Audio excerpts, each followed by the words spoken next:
Hello, bonjour. Aujourd'hui, on va parler du prince Harry et de Meghan Markle. On va parler de la dynamique dans le couple. On va parler des rumeurs sur la dynamique dans le couple. Depuis quelques jours, on dit que le prince Harry est la marionnette de Meghan Markle, que Meghan Markle serait derrière tout ce qu'il fait, c'est-à-dire sortir son livre, faire des interviews parlant de sa famille et tout ça, que avant il ne faisait pas ça. C'est vrai qu'avant, il était coincé dans un monde dans lequel il ne voyait pas de sortie et que grâce à Meghan, il a réussi à partir. Mais ça s'arrête là. Je crois que le prince Harry est maître de lui-même, et dire qu'il est la marionnette de Meghan Markle est une double injustice dans le sens où ça ne lui donne pas de crédit par rapport à ce qu'il fait et les gens veulent absolument le déresponsabiliser ou alors l'infantiliser. Quand je dis déresponsabiliser, pas comme s'il avait fait quelque chose, mais lui reprendre la responsabilité de sa vie et mettre dans les mains de quelqu'un d'autre en disant que non, il ne sait pas ce qu'il fait, ce n'est pas lui. Pourtant, c'est lui qui prend ses décisions, c'est lui qui écrit le livre, c'est lui qui est dans toutes les émissions pour parler de sa vie, on parle bien de sa vie. Et une injustice pour mettre ça sur le dos de Meghan Markle parce que la pauvre, elle n'a rien à voir avec le livre de Harry et Meghan, elle est là que pour le soutenir dans tout ce qu'il fait, ce qui est en fait le rôle d'une femme. Vous aimeriez bien que votre femme vous soutienne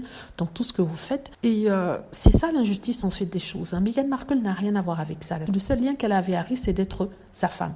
Peut-être que ces gens-là s'attendaient à ce qu'elle puisse conseiller le prince Harry dans le sens de la famille royale, c'est-à-dire de lui dire de rester dans la famille royale, de ne pas partir, de rester être malheureux à Buckingham Palace ou à Kensington ou alors dans les lieux où il serait allé, peut-être Frogmore Cottage, et de déprimer, mais de la fermer, de continuer le boulot. C'est ce qu'ils attendaient de Meghan, mais Meghan est là pour soutenir le prince Harry, et je crois que si elle avait fait autre chose, il aurait considéré ça comme une trahison. Et c'est très important pour lui d'obtenir le soutien de Meghan et qu'il ne soit pas trahi, comme peut-être l'aurait fait son frère. Donc j'ai déjà parlé de ça dans une vidéo. Voilà, non, elle n'est pas derrière ça, elle est là que pour le soutenir, elle est là pour lui apporter son soutien. C'est ce qu'elle fait en tant que femme, en tant qu'être humain. Et s'il se trompe, chose que je ne pense pas, ça sera son erreur à lui, et il apprendra de ça, et ça sera jamais une erreur faite parce qu'il est poussé par les autres, parce qu'il écoutait ce que les autres lui disaient. Voilà, en fait, je voulais parler de ça par rapport à des articles qui sortent en ce moment. Meghan est derrière. Meghan ne dit rien du tout. Elle vit sa vie, elle s'occupe de ses enfants, mais apparemment, on va absolument la mettre au centre de tout. Ce qui n'est pas le cas. Le prince Harry est un adulte.